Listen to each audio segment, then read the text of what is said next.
তৃণমূলের বিরুদ্ধে জনগণের ক্ষোভ ছিল একদম চূড়ান্ত। এটা কোনো অস্বীকারের কোনো জায়গাই নেই। 2021-এ তৃণমূল কংগ্রেস যেভাবে মুসলিম ভোট পেয়েছিল, এবারে তারা সেভাবে মুসলিম ভোট কিন্তু আসলে পায়নি। তাহলে ভবিষ্যৎ কি, তৃণমূলের ভবিষ্যৎ কি? মমতা যে বিরোধী অবতারে ফিরতে চাইছেন, আদৌ তিনি খুব সফল হবেন বলে আমার মনে হচ্ছে না। দায়টা তৃণমূল কংগ্রেসকে নিতে হবে। তৃণমূল কংগ্রেস এই দুটোর জন্যই দায়ী। 2021 আর 2026-এর ফলাফল দেখলে দেখা যাবে একেবারে উল্টে দেখো পাল্টে গেছি, এরকম অবস্থা। জেলায় জেলায় বিপর্যয়। আর এখানেই প্রশ্ন, ঘুণাক্ষরেও টের পায়নি তৃণমূল? আমাদের সঙ্গে রয়েছেন বিশিষ্ট সাংবাদিক অর্ক ভাদুরী। কথা বলবো।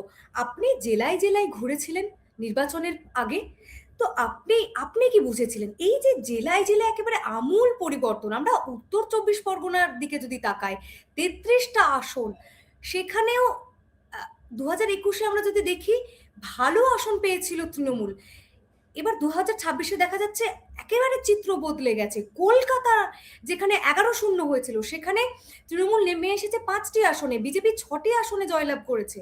এই যে আমূল বদলে গেল রাজনৈতিক চিত্রটা, পশ্চিমবঙ্গের রাজনৈতিক মানচিত্রটা, কেন তৃণমূলও কি টের পেল না? এক্ষেত্রে দুটো কথা বলার, সেটা হচ্ছে যে আমি জেলাগুলোতে যখন ঘুরেছিলাম তখন আমার মনে হয়েছিল যে বিজেপির পক্ষে একটা আন্ডার কারেন্ট রয়েছে, একটা চোরা স্রোত রয়েছে, কিন্তু কোনো ওয়েভ নেই। কিন্তু নির্বাচনী ফল প্রকাশের আগেই সেই সময় আমি লিখেছিলাম যে যদি হিন্দু ভোটে, রাজ্যের যে হিন্দু ভোট, সেই হিন্দু ভোটের একটা ম্যাসিভ সংঘবদ্ধতা ঘটে বিজেপির পক্ষে, 65% বা তার বেশি হিন্দু ভোট যদি বিজেপির পক্ষে চলে যায়, সেক্ষেত্রে এই ফলাফল কিন্তু নিশ্চিতভাবেই অন্যরকম হতে পারে। আমরা ফল প্রকাশের পর দেখতে পাচ্ছি যে বাংলার ক্ষেত্রে হিন্দু ভোটের ব্যাপক মাত্রায় সেটা জোটবদ্ধ হয়েছে এবং সেটা বিজেপির পক্ষে জোটবদ্ধ হয়েছে। আরেকটা কথা এক্ষেত্রে খুব গুরুত্বপূর্ণ, সেটা হচ্ছে যে তৃণমূল কংগ্রেসের বিরুদ্ধে অনেকগুলো পয়েন্ট অবশ্যই বলার মতো ছিল। যেমন লাগাম ছাড়া দুর্নীতির অভিযোগ ছিল, লোকাল লেভেলে তৃণমূল কংগ্রেসের লোকাল নেতাদের বিরুদ্ধে ব্যাপক দাদাগিরির একটা ব্যাপক ভয়ঙ্কর রকমের অভিযোগ ছিল। এরকম আরো প্রচুর নেতাকর্মীদের বাড়ির থেকে কোটি কোটি টাকা উদ্ধার হয়েছে। এই সব মিলিয়ে তৃণমূলের বিরুদ্ধে জনগণের ক্ষোভ ছিল একদম চূড়ান্ত। এটা কোনো অস্বীকারের কোনো জায়গাই নেই। কিন্তু একই সঙ্গে এটাও বলতে হবে যে এসআইআর এর মাধ্যমে প্রচুর নাম যেভাবে বাদ পড়েছে, এবং সেই নাম বাদ পড়া কিন্তু বেশ ক্রুশিয়াল হয়ে গিয়েছে। ধরা যাক ভবানীপুর কেন্দ্রেই আমরা জানি 52,000 নাম বাদ পড়েছে, এবং মমতা বন্দ্যোপাধ্যায় এই কেন্দ্রে 15,000-এর কিছু বেশি ভোটে পরাজিত হয়েছেন। এই 52,000-ই যে তৃণমূলের ভোটার এরকম নয়, কিন্তু তৃণমূল যেটা অভিযোগ করছে যে এর মধ্যে একটা বিরাট অংশ হচ্ছে তৃণমূলের ভোটার। আরেকটা খুব ইন্টারেস্টিং দিক, সেটা হচ্ছে যে তৃণমূল কংগ্রেস 2021 সালের ক্ষমতায় আসবার পর যেটা শুরু করেছিল, সেটা হচ্ছে তৃণমূলের মন্দির রাজনীতি। মানে বিজেপির হিন্দুত্বের উল্টো দিকে দাঁড়িয়ে তৃণমূল কংগ্রেস তাদের যে নিজস্ব হিন্দুত্বের রাজনীতি, সেইটা কিন্তু পশ্চিমবঙ্গে একদম জোরে সোরে তারা সেটা অনুশীলন করেছে। এবং চরম হিন্দুত্ব বনাম চরম হিন্দুত্বের রাজনীতি পশ্চিমবঙ্গ কিন্তু গত 5 বছরে এক প্রকার দেখেছে, একেবারেই দেখেছে। এবং অযোধ্যায় রাম মন্দিরের পাল্টা আমরা দীঘাতে বিরাট মন্দির নির্মাণ হতে দেখেছি, আমরা নিউ টাউনে দুর্গা অঙ্গন নির্মাণ হতে দেখেছি। এই যে জনগণের টাকায় মন্দির নির্মাণ করার মাধ্যমে মমতা বন্দ্যোপাধ্যায় সামাজিকভাবে তিনি যেটা করেছেন, তিনি হিন্দুত্বের জমিকে শক্তিশালী করেছেন। মমতার এই যে হিন্দুত্বের রাজনীতি যখন মমতা করলেন, সেটা কিন্তু গ্রহণযোগ্য হয়নি মানুষের কাছে।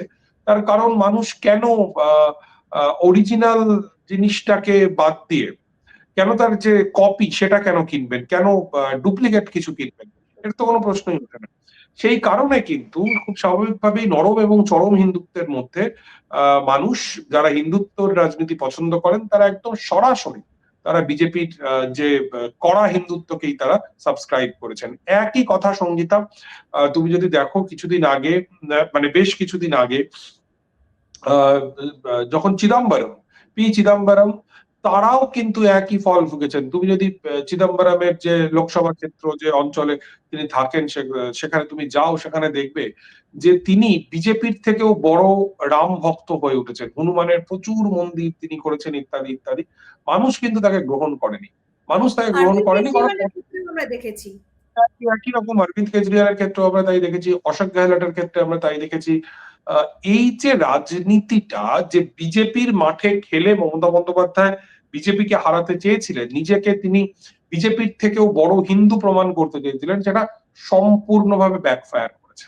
অন্যদিকে এটাও খুব ইন্টারেস্টিং যে 2011 সাল থেকেই বা তার আরেকটু আগে 2008 সালে যখন সাচার কমিটির রিপোর্ট প্রকাশিত হলো এবং মুসলিম সমাজ যে পিছিয়ে রয়েছে এই সমস্ত কিছু সামনে এলো, সেই সময় পর্যন্ত কিন্তু বাংলার মুসলিমরা মমতা বন্দ্যোপাধ্যায়কে বিশ্বাস করতেন না।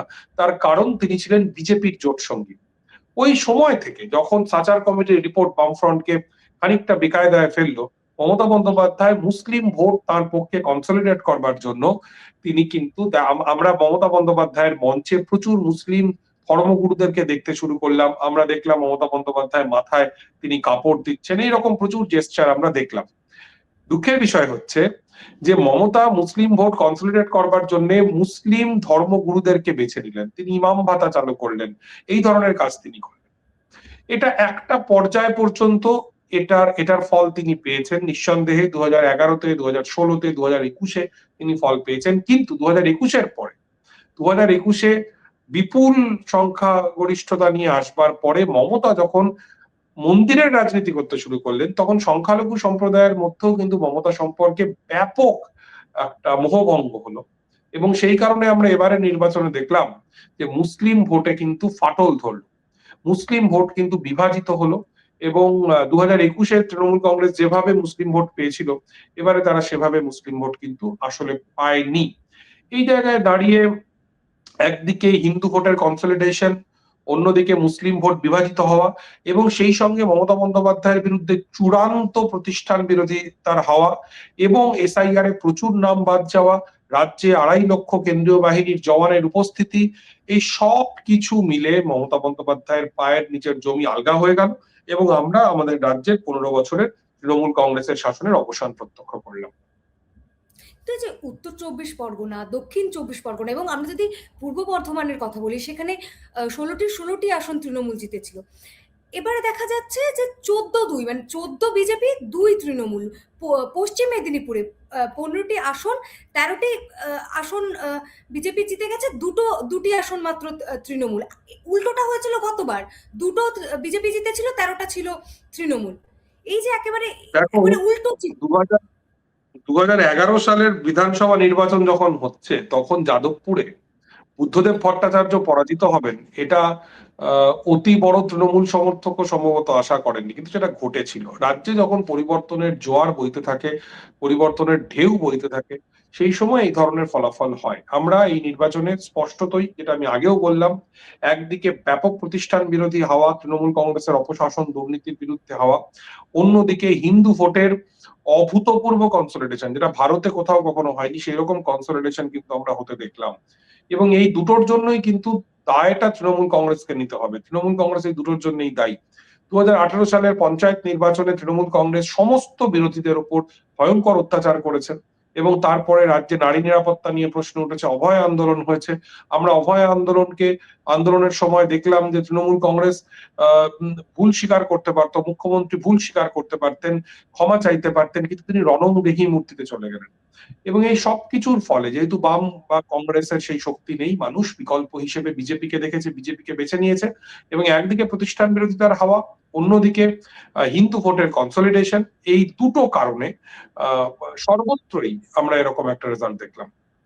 অর্থাৎ বলা যেতেই পারে এই ভোটটা যে বিজেপিকে জেতানোর জন্য হয়েছে তা নয়, তৃণমূলকে সরানোর জন্য এই ভোটটা হয়েছে।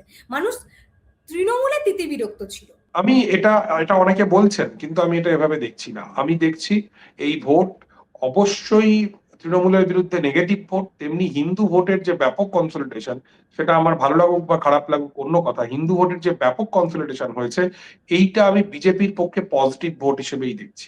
যে মানুষ বিজেপিকে ভোট দিয়েছেন, সেই মানুষ যে সবসময় নর্থক ভোট দিয়েছেন, এইরকমটা বিজেপি বিরোধী অনেকেই মনে করছেন, বিশ্লেষকরাও মনে করছেন, তাদের একাংশ মনে করছেন। আমি নিজে সেটা সেইভাবে মনে করি না, বরঞ্চ আমি মনে করি যে হিন্দুত্ববাদী রাজনীতি, যেটার একদম সূতিকা গৃহ ছিল বাংলা, আজ গোটা দেশ জয় করে বাংলায় হিন্দুত্ববাদের রাজনীতি জয়লাভ করলো। শ্যামাপ্রসাদ মুখোপাধ্যায়ের যে বাংলায় হিন্দুত্ববাদের রাজনীতি জয়লাভ করলো, একজন ধর্মনিরপেক্ষ মানুষ হিসেবে এটা আমার কাছে এটা মোটেই সুখকর দৃশ্য নয়। কিন্তু যারা এটাকে সম্পূর্ণ নেগেটিভ ভোট হিসেবে দেখবার চেষ্টা করছেন, আমি তাদের সঙ্গে একমত নই। বরঞ্চ আমার মনে হচ্ছে বিজেপি পশ্চিমবাংলার মাটিতে তার শিকড় অত্যন্ত শক্ত করে ফেললো এই নির্বাচনের মাধ্যমে, হিন্দু ভোটের এই ম্যাসিভ কনসলিডেশনের মাধ্যমে। অর্ক, আমরা যদি বাংলার রাজনৈতিক ইতিহাসের দিকে ফিরে তাকাই, আমরা দেখবো যে বাংলার একটা সহ্য ক্ষমতা, ধৈর্য ক্ষমতা রয়েছে। তারা 34 বছর বামফ্রন্টকে, সিপিএম কে দেখেছে, কংগ্রেসও দীর্ঘ সময় রাজত্ব করেছে, তৃণমূলকে 15 বছর দেখলো। তাহলে ভবিষ্যৎটা কি হতে চলেছে? বিজেপিকে তারা কি সময় দেবে? দীর্ঘ বছর তারা ক্ষমতায় রাখবে? তৃণমূল কি ফিরতে পারবে, নাকি বামেদের মতোই শূন্য হয়ে যেতে পারে? ঠিক কি হতে চলেছে বাংলার ভবিষ্যৎ? পশ্চিমবঙ্গের রাজনৈতিক ইতিহাসের দিকে যদি তুমি সঙ্গীতা দেখো, তাহলে দেখবে যে 1947 থেকে 1967 পর্যন্ত এই 20 বছর কংগ্রেস শাসন করেছিল। তারপরে একটা ছোট্ট সময়, যেটা যুক্তফ্রন্টের শাসন ছিল, খুব টালমাটাল সময়। তারপরে কংগ্রেস আবার ফিরে এসেছিল 1972 সালে, যদিও সেই নির্বাচন অত্যন্ত বিতর্কিত নির্বাচন। সেই সময় কংগ্রেস 5 বছর ক্ষমতায় ছিল, তার মধ্যেই জরুরি অবস্থা জারি হয়। এবং যেহেতু 72 নির্বাচন ছিল একটি প্রশ্নবিদ্ধ বিতর্কিত নির্বাচন, এবং তারপরে জরুরি অবস্থার ক্ষোভ ছিল, এই সবকিছুর ফলে বামফ্রন্ট সরকার 77 সালে ক্ষমতায় আসে এবং তারা দীর্ঘ 34 বছর রাজত্ব করে, এবং তারপরে তৃণমূল কংগ্রেসের 15 বছরের রাজত্ব। আমি ব্যক্তিগতভাবে মনে করি যে বিরাট কিছু যদি না ঘটে পশ্চিমবঙ্গে, তাহলে বিজেপির কে এই মুহূর্তে পশ্চিমবঙ্গে সংসদীয় পদ্ধতিতে বিজেপিকে বিব্রত করা, বিজেপির সামনে কড়া চ্যালেঞ্জ তুলে ধরা বেশ কঠিন। কারণ হিন্দু ভোটের অভূতপূর্ব কনসলিডেশন ঘটেছে, হিন্দু ভোটের অভূতপূর্ব কনসলিডেশন ঘটেছে। এতখানি কনসলিডেশন ভূভারতে কোথাও হিন্দু ভোটের ঘটেনি।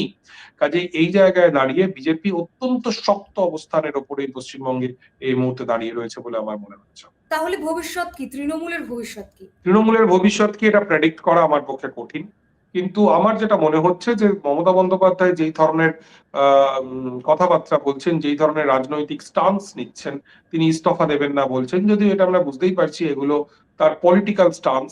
সাংবিধানিক ভাবে মমতা বন্দ্যোপাধ্যায় কিছু খুব একটা করতে পারবেন বলে আমার মনে হয় না। এবং আমরা কার্যত দেখতে পাচ্ছি গোটা রাজ্যে তৃণমূল কংগ্রেস কার্যত আত্মসমর্পণ করলো এবং কাউন্টিং এ গোলমালের অভিযোগ করা হচ্ছে, কিন্তু সেই সময়ও কিন্তু তৃণমূল কংগ্রেস কোনো শক্তপোক্ত প্রতিরোধ তারা গড়ে তুলতে পারেনি।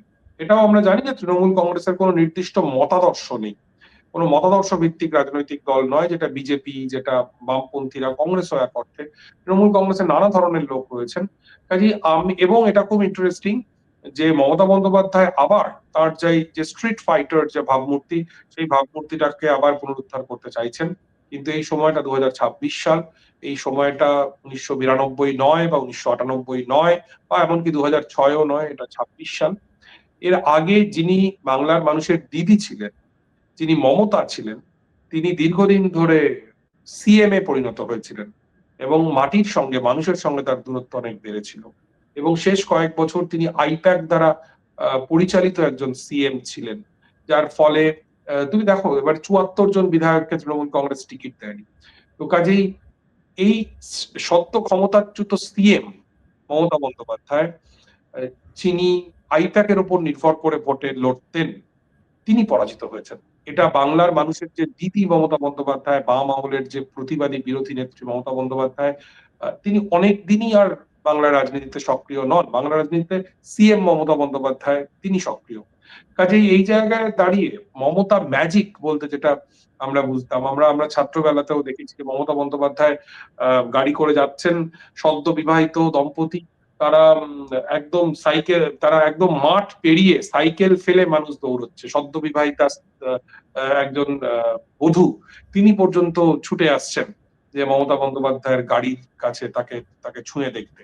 কিন্তু এই মমতা আর নেই, বহুদিন ধরেই নেই। যে মমতা হেলিকপ্টার নির্ভর, যেই মমতা আইপ্যাক দ্বারা পরিচালিত সিএম মমতা বন্দ্যোপাধ্যায়, সেই মমতা বন্দ্যোপাধ্যায় অনেক দিনই নেই। কাজেই মমতা যে বিরোধী অবতারে ফিরতে চাইছেন, আমি ব্যক্তিগতভাবে মনে করি না যে সেটা খুব তার জন্য খুব আদৌ তিনি খুব সফল হবেন বলে আমার মনে হচ্ছে না। তৃণমূল কংগ্রেস আরো বড় সংকটের মুখোমুখি হবে আগামী দিনে, এমনটাই আমার মনে হচ্ছে। 5-এ পা দিল ইনস্ক্রিপ্ট। এই 5 বছরে আমরা আমাদের সাধ্যমতো শ্রম, নিষ্ঠা এবং সাহসে ভর করে চালিয়ে গেছি আমাদের সাংবাদিকতা। এক্সিট পোলের মিথ্যাচার ফাঁস করেছি আমরা। গিগ শ্রমিক, পরিযায়ী শ্রমিকদের কথা বারবার তুলে ধরেছি আমরা। প্যালেস্টাইন, বাংলাদেশ নিয়ে কথা বলেছি আমরা। বাংলাদেশের শাটডাউনের দিনগুলিতে প্রবাসী বাঙালিদের তাদের পরিবার পরিজনের খবর দিয়েছি আমরা। নাগরিক সাংবাদিকতা চালিয়ে যেতে গেলে চাই নাগরিকদের প্রত্যক্ষ অংশগ্রহণ। তাই আমরা ডোনেশন ব্যবস্থা চালু করেছি। স্ক্রিনে দেওয়া এই কিউআর কোডে আপনারা আমাদের যে কোনো অঙ্কের মূল্য পাঠাতে পারেন। আপনাদের অনুদান আমাদের নিজেদের কাজ এগিয়ে নিয়ে যেতে সাহায্য করবে।